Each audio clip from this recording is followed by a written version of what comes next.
correto? Com nitrogênio, e agora nós precisamos fazer o vácuo no sistema. Então o que a gente quer demonstrar aqui para vocês? Primeiro de tudo, eu já mencionei mais cedo, nós precisávamos ter uma válvula. Eu gosto de usar, né? Precisa usar. Eu gosto de usar a válvula otimizadora do vácuo. A que eu utilizo é da marca ZL, que eu considero a melhor do mercado. Mas eu não estou usando ela por que nesse momento? Porque, infelizmente, a minha mangueira de 3 oitavos, ela foi furtada. Então, eu sem conexão de 3 oitavos, eu poderia fazer por tubo de cobre, 2 flanges, mas o tempo que a gente está aqui é curto, então não daria para a gente fazer esse procedimento hoje. Talvez mais à frente, nas próximas aulas, a gente chegue nesse ponto. Tá? Mas aqui ele vai fazer o vácuo, só que olha quantas emendas tem.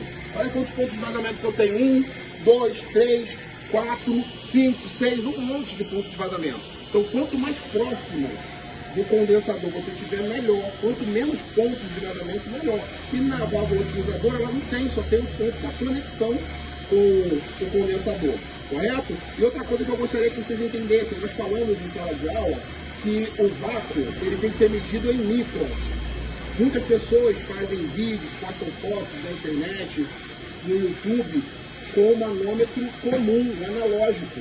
O analógico, ele me dá ali a marcação em polegada de mercúrio. Nós vimos a diferença na sala de aula brutal, que é de polegada de mercúrio para microns. Nós vamos ver isso aqui agora na prática. Nós sabemos que temos que chegar a 500 microns, correto? Sendo assim, supondo que eu tivesse com um manômetro analógico, o que ele vai marcar para mim? Ele vai marcar, o máximo que ele marca lá é menos 29 polegadas de mercúrio. É o máximo que ele vai marcar. Ele não tem como marcar abaixo disso. O meu é digital, a diferença é que ele está lendo digitalmente. O outro está lendo analogicamente, correto? Então aqui também ele não vai baixar mais do que isso. Ele não vai para menos 30, menos 31, não vai acontecer isso. E, assim como não acontece no analógico. Então aqui eu estou fazendo o vácuo como se fosse um manômetro analógico. Não adianta de nada eu ter um manifold digital se eu não tiver um vacômetro integrado a ele. Tá dando para entender? Então agora é o seguinte, ó, se eu tivesse, nós alcançamos esse nível de vácuo em 1 minuto, não foi isso? Aproximadamente, ele chegou em menos 29 e se manteve. Como eu falei, ele não vai baixar, pode ser que ele aumente se a gente parar a bomba de vácuo.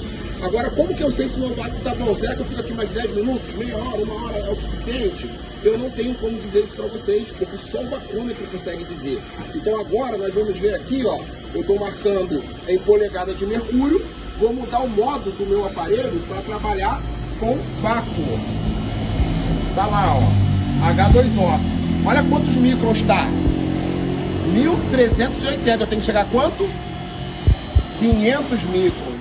É o aceitável, daí para baixo. Deu para entender? Então tá bom meu vácuo? Não, ainda falta aí quase 800 microns para baixar. E talvez, por conta desse monte de pontos que a gente tem aqui de vazamento, tem algum deles que esteja vazando e não vai deixar eu chegar aos meus 500 microns.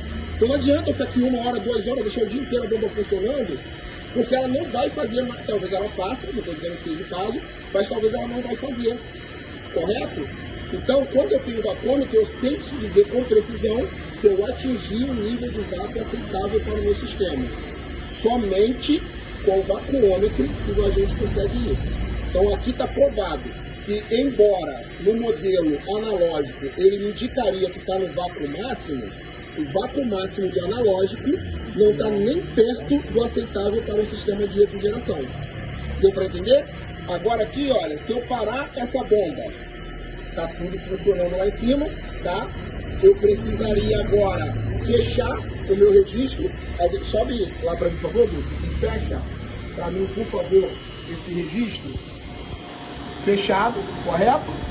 Tá lá. E aí eu paro a minha bomba agora. Aqui, se ele tivesse em 500 microns, ou abaixo dos 500 microns, que é o que eu gostaria que ele tivesse, eu consigo marcar. Depois o fabricante pede no manual, a gente vai ver isso em sala de aula, que você aguarde 20 minutos para estabilizar o vácuo. Então ele tanto vai me dizer se tem ou não vazamento, porque isso vai começar a subir muito, está me indicando vazamento, ou se eu ainda tenho umidade dentro do sistema.